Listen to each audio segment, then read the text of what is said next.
As persoas que se acheguen estes días ata a Casa Consistorial de Boiro poderán visitar a exposición Golfiños na Proa, pertencente á Coordinadora para o Estudo dos Mamíferos Mariños, a CENMA.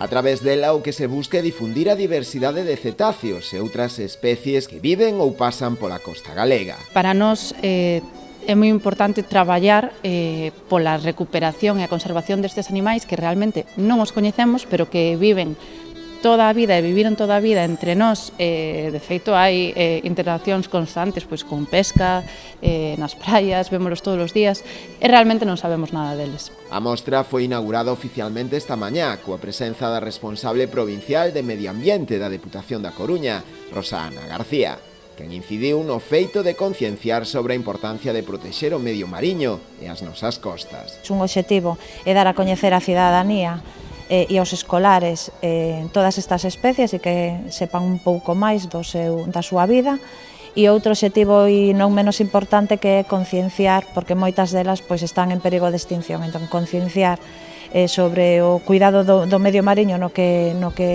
viven. Pola súa banda, o alcalde Xosé Ramón Romero aludiu ao valor educativo e de concienciación ambiental da exposición, que poderán visitar nas vindeiras semanas os escolares dos diferentes centros educativos do municipio. Sobre todo está moi dedicada pois aos escolares dos nosos centros de ensino, que temos un total de 7 centros de ensino aquí no concello, máis 3 institutos. A exposición, que poderá visitarse ata o 4 de novembro, consta de diversos paneis informativos dos cetáceos e mamíferos mariños de Galicia, así como tamén de varios restos óseos de cetáceos, lobos mariños e tartarugas.